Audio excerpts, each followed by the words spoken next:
Hi, welcome to Wandering into the Woods, a podcast brought to you by the creators of Adventures with BG. I'm Linda, And this is Jarrett. and today we'll be talking to you about our visit to see some dinosaur tracks over in Leander on the San Gabriel River.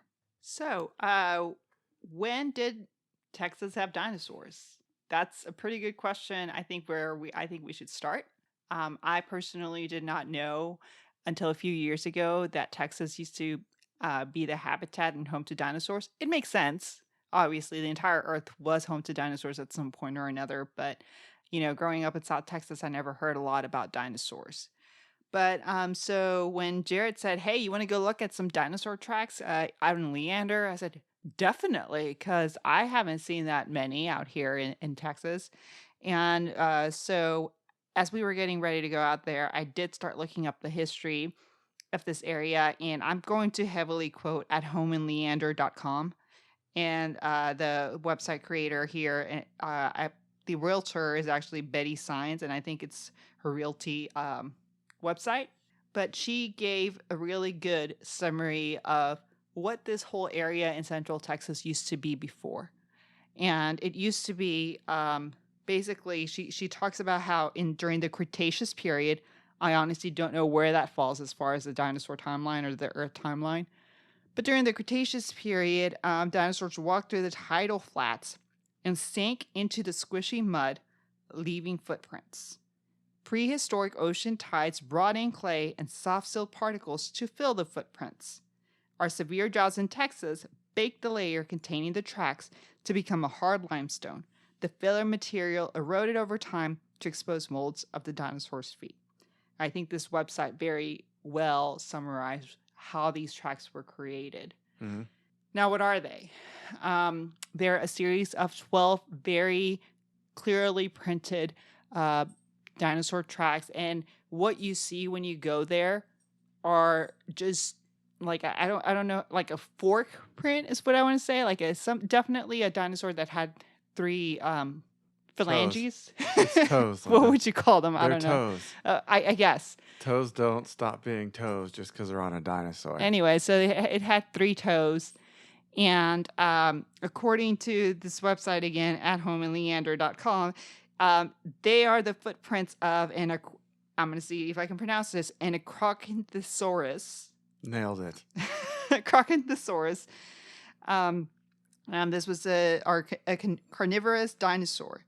Now, some people say that they can also see the footprints of another herbivore dinosaur, but I don't know. I wasn't able to see them. But at least these three-fingered footprints that you see out there. Toed. Three-toed. Okay. Three toes. Whatever. Anyway, three-toed fingerprints. Footprints? Footprints. Yeah, three-toed footprints you see out there. Fingers go with hands and handprints. Toes go with footprints. Well, we don't know if it was doing push-ups. Probably not if it was walking. It's not CrossFit. Now, what we're not really sure what this dinosaur looked like, but according to this website, it's probably looked like a smaller version of the T-Rex, and it probably how much smaller? We don't know. I did take a picture for scale, which I might post on my Instagram or give for you to post later. Okay. To give you a demonstration for scale, for you to see. But this dinosaur was supposed to be very common in Texas, Oklahoma, and Wyoming. That's where most of its fossils remains have been found. But maybe it could have been all over North America. We don't know. It's just that most of its remains have been found in these areas. Wasn't Texas also part of the Gulf at some point? Yeah, I don't know where all in the timeline. What's the timeline, Linda? That's why I don't know, because, well, what you're bringing up is a good point. Because if all along the San Gabriel, you'll see San Gabriel River. All along the San Gabriel, I'll say that. Okay. Because that I can pronounce. You'll see the layers of history, and you see a lot of fossils of shells, etc. And you wonder why, like, what are the fossils of ocean objects doing on the river? And if you organisms, yeah, okay. Of ocean organisms doing along the river, and you also find out that at some point Central Texas used to be part of an ocean as well. The Gulf, I believe. Gulf of Mexico. It just extended further. I'm not sure. I think there was some like another name for Probably. and we talked about it in a previous episode, but I'm not sure. Did But we? I don't think we've ever named a body of water besides a river or a lake. I think I did in the when we talked about the caving Oh, maybe. and how how the underwater what do you call them, underwater lakes were formed. It has to do with those oceans. Anyway, but along the San Gabriel River, if you're ever looking for something to do, or you like to research and try to see what fossils you can find, the San Gabriel River is a great place to look, because in it, especially during the summer when it's not really full to the brim, and there's not a lot of rain coming in. It's lot of South Fork, St. Gabriel, so there's never a whole lot of water in it unless it's flooding. Well, yeah, in that particular area. So just be careful. It's a great area to explore. I keep saying, for different eras of the earth, as it has existed over the millions of years. All I will caution you to say is, although the riverbed is mostly dry during the summer, if it's going to be raining, if there's going to be inclement weather, be cautious and maybe reconsider going on your trip. You never know with flash floods or any sort of flooding events that might happen. Just keep it safe. But other than that, if it's the summer or just dry time in Texas, I really recommend you visit this spot. And I can't take credit for the one that came up with the idea. It actually came from Instagram. Oh. Yeah, someone gave me the tip, Blue Marble Soul. So nice. that's how I got the idea to go out there. So it was definitely a worthwhile trip. Well, thank you, Blue Marble Soul. So if you're looking for the dinosaur tracks in Leander, you can actually find them in Google. If you try and drive there, don't actually follow the directions, because it'll just take you into the neighborhood and tell you to park at a house and want you to jump down like a 50-foot cliff through someone's backyard. Yeah, so don't do that. What you actually need to do is when you get to 183, it'll tell you to turn left. Between the two roads, there's some electric stuff and a fence. Park there. I read somewhere it was like a phone company. Sure. Where the phone company keeps its infrastructure. I don't know what to call it. Okay. So park there. It's a dirt lot. It's a little bit tough to pull into where the road and the dirt meet, so just kind of be careful. Look for a flatter spot if you're just in a car or something. But yeah, park there. Don't follow GPS all the way. Once you get there, you can go around all that equipment, either the left or the right. It doesn't matter. If you go to the left side looking at the river, it's slightly shorter. Yeah, just if you're gonna park in that area outside, make sure you're not parking in a way that blocks the vehicle access from that parking area to the actual riverbed, because I read somewhere that the phone company might need it. So that's a good point to keep in mind. We didn't, and I mean, generally there will probably be other cars out there where kind of showing you where to park. Yeah, we definitely saw some. Yeah, and we saw tire tracks as we were walking down to the riverbed, and so later on when I read online, that's where the phone company uses to reach the riverbed. Okay. Apparently, it's also where local folks and stuff go to drink and leave trash too. Yeah. There was quite a bit of that on the walk down. But once you walk down, you'll get to the river. You'll take a left, and that's the way to the dinosaur tracks. It's not an official state park. I think we should mention that state or county park yeah.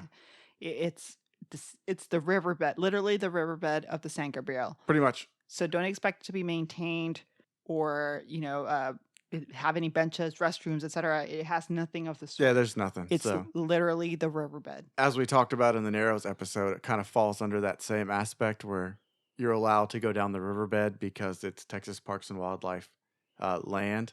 Mm-hmm. So same concept here, pretty sure. I'm not sure if the San Gabriel is navigable or not under law, but I assume that it is.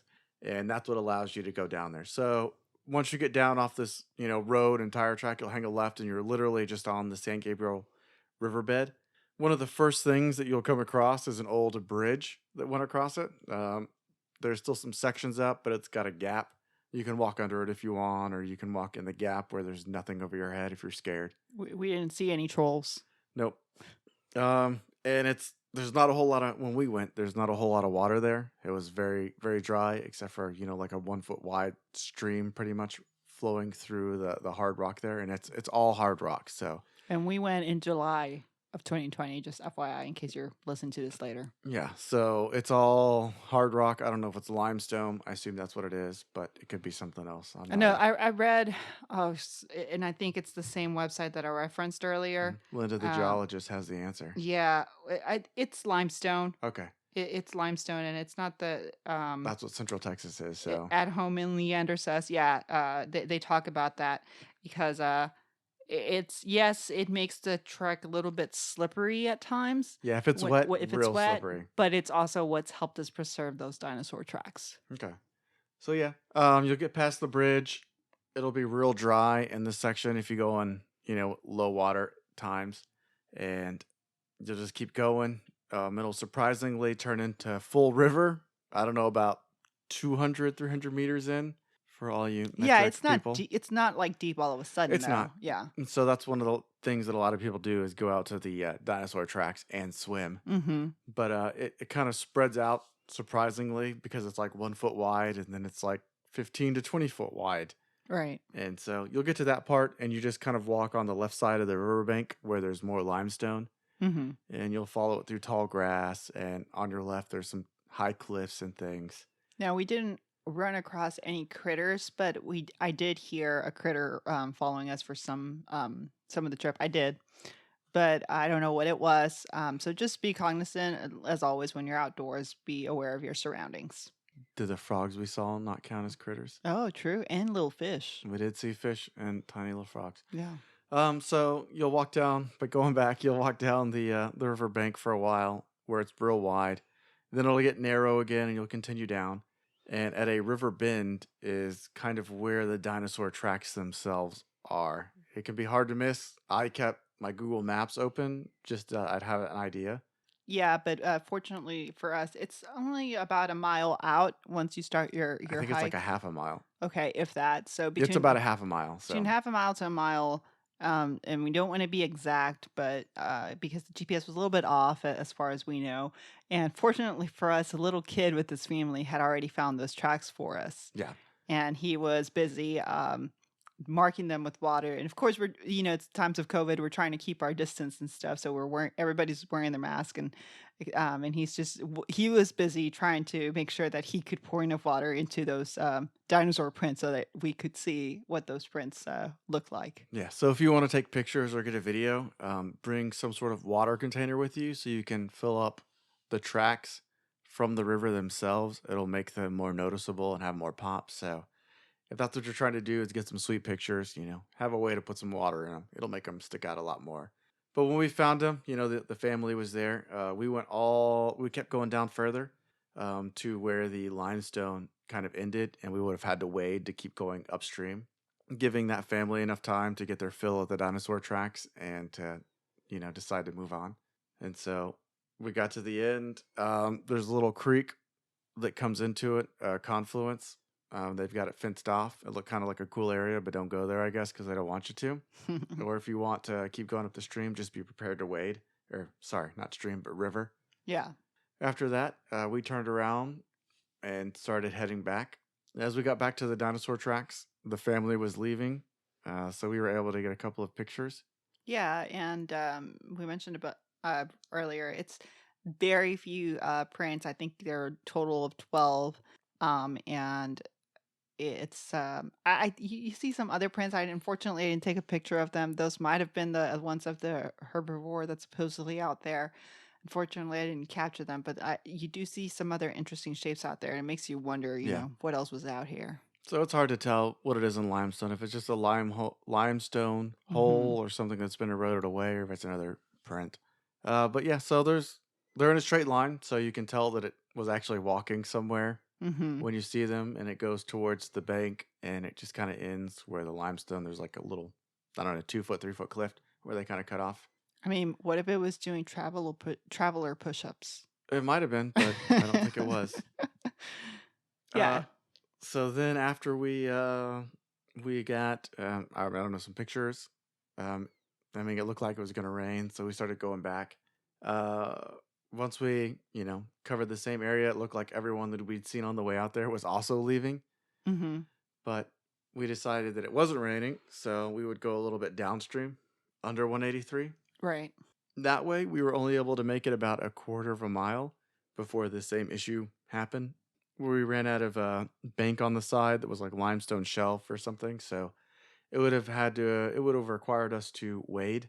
It didn't look very deep. I mean, in the center, you can tell where it's pretty deep comparatively. It's not like over your head probably, but it's fairly shallow, and that was Oh. confirmed because there was a dad with 1 to 2 kids, 2 kids. 2 kids out there fishing. So he was just standing and casting. So Yeah. he's probably about another 100 meters downstream. Mm-hmm. So if you wanted to, it'd be probably a fairly easy wade without having to get too wet if you just took your shoes off.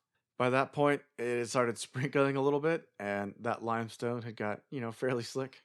Yeah, for sure. So I can't imagine, how slick it would be during a hard rain, but it was definitely slick. So Yeah, Jared has pretty good balance, and even he managed to slip up at some point pretty bad, but he was able to recover and Yeah, not fall. I It's caught pretty myself. cool. Yeah. I had both feet leave the ground, but I stayed upright, thankfully, because it would have been a hard fall on that rock. Yeah.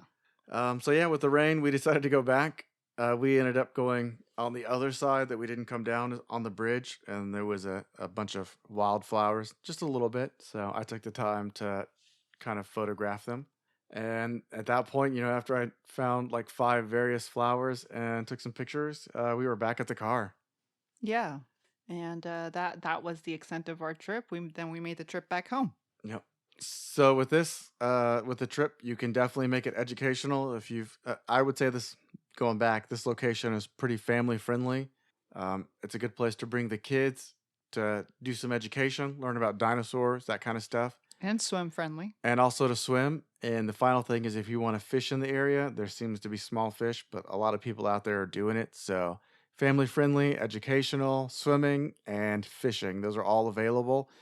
The hike, you can only get about a mile and a half total without waiting. So if you're going out for a hardcore hike, you're not going to find it there. But if Mhm. you're in the North Austin, Leander, Georgetown area, it's a pretty cool place, and it's definitely worth the trip. We definitely recommend it. For our next segment, What the Haters Say, we'll be talking about some reviews of what people said about Leander dinosaur tracks that, seem kind of negative and in an absurd way. Yeah, so we have the Outbound Collective website. It has reviews of outdoors websites, and somebody there left a 1-star review saying, "Not worth it." And she said, "We drove an hour to get here, and first off, there's no parking. You're just supposed to leave your car off the side of 183. Second, you have to go under the underpass, where it's clear people have come to drink / homeless people live. Was excited to show my daughter the tracks, but it was so sketchy we turned around after just getting to the bridge." 1 star. She clearly doesn't know what the term hidden gem means. Right. If And it's it was easy 2 to years find, ago.